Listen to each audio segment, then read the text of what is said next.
Dear students, welcome to my channel Dr. V.R. Pudili, Professor of Management and Economics. In this video, I am dealing with law of variable proportions, which is also known as law of diminishing returns. Law of variable proportions, short-run analysis of production function. Production function in short run exhibits law of variable proportions. This law is also known as law of diminishing returns or law of returns to a variable input. Dear students, I had given three versions of law of variable proportions in order to give clear-cut idea.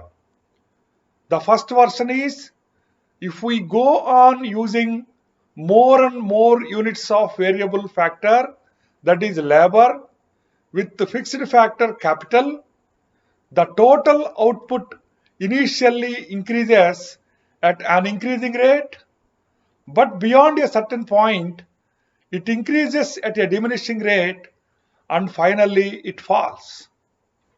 Second version, when more and more units of variable input are used, the total output may initially increase at increasing rate and then at constant rate, but it will eventually increase at diminishing rate. Third version, as the quantity of one factor is increased, keeping the other factors fixed, the marginal product of that factor will eventually decline. Dear students, I had explained three concepts of total product, marginal product and average product in this slide because these concepts are very important in order to understand law of variable proportions. Total product.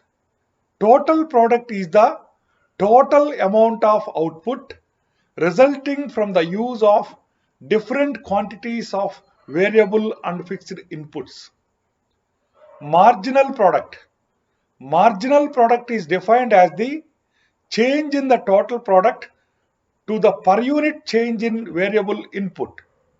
It is also defined as addition to total product when one more unit of variable input is increased. Mathematically, marginal product is the first order derivative of total product. Average product. Average product is defined as total product per unit of variable input. Average product is equal to total product divided by number of variable input.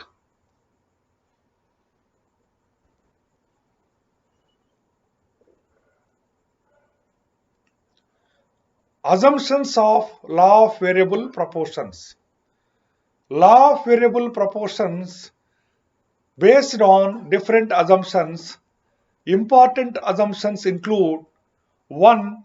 The firm operates in short run. 2. There are only two inputs, namely labor variable input and capital fixed input. 3. Labor is homogeneous. 4. The state of technology is given. 5. Input prices are given.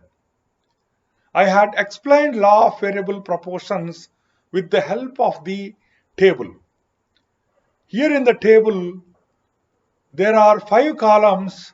First column heading is variable input. Second column heading total product. Third column average product. Fourth column heading marginal product. And fifth column heading is stages. We can observe that when the variable input is 0, total product 0, average product 0, marginal product 0. When variable input increases from 0 to 1, total product increases to 3 and marginal product is addition to total product when one more variable input is used. Hence, 3 minus 0, marginal product is 3. Average product is equal to total product by variable input, that is 3 by 1, that is equal to 3. Similarly, when variable input is increased from 1 to 2, total product increased from 3 to 7, addition is 4, so marginal product is 4, and 7 divided by 2, average product is 3.5. When variable input increase from 2 to 3, total product is 12. The addition to total product is 12 minus 7, that is 5. So marginal product is 5. And average product is 12 divided by 3, 4. That's how here I had calculated total product, average product and marginal product. We can observe that there are 3 stages in law of variable proportions. In stage 1, total product increases at increasing rate. AP and MP are increasing. MP is above AP. In stage 2, TP increases at decreasing rate and reached its maximum. AP and MP are decreasing and MP is positive and finally touches 0. In stage 3, TP and AP decrease and MP becomes negative.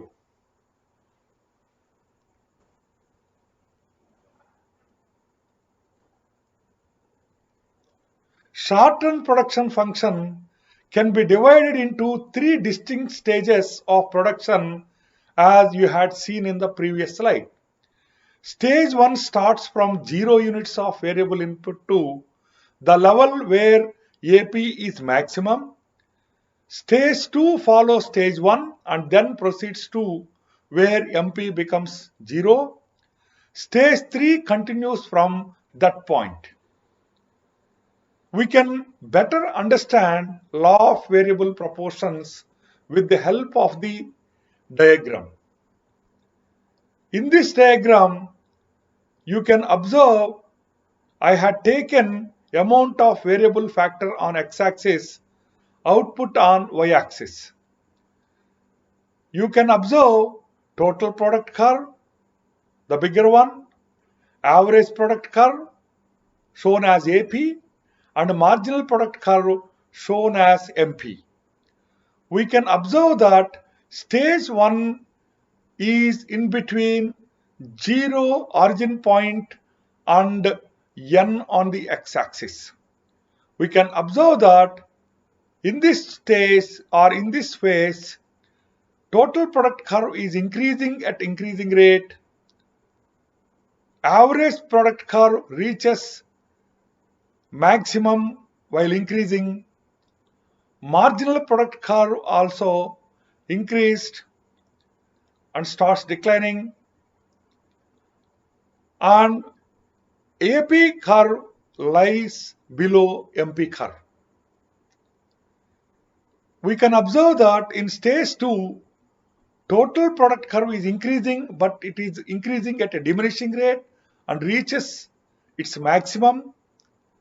Average product curve is declining. Marginal product curve is declining and touches x-axis. But we can observe that AP curve is above MP curve. In stage 3, all the curves are declining. Total product curve is declining, AP is declining, and MP is declining, but at the same time it is negative.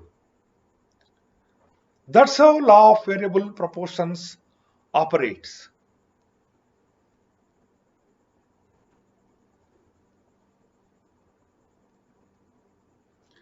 Implication of the law of variable proportions.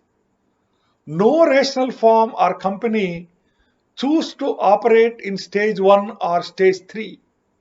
In stage 1, the firm is grossly underutilizing its fixed capacity. In stage 3, the firm grossly overutilizing its capacity, and it is unprofitable to move into stage 3. Stage 2 is the only relevant range for a rational form in a competitive situation. Dear students, in this video, I had explained law of variable proportions with the help of a table and a diagram. Thank you.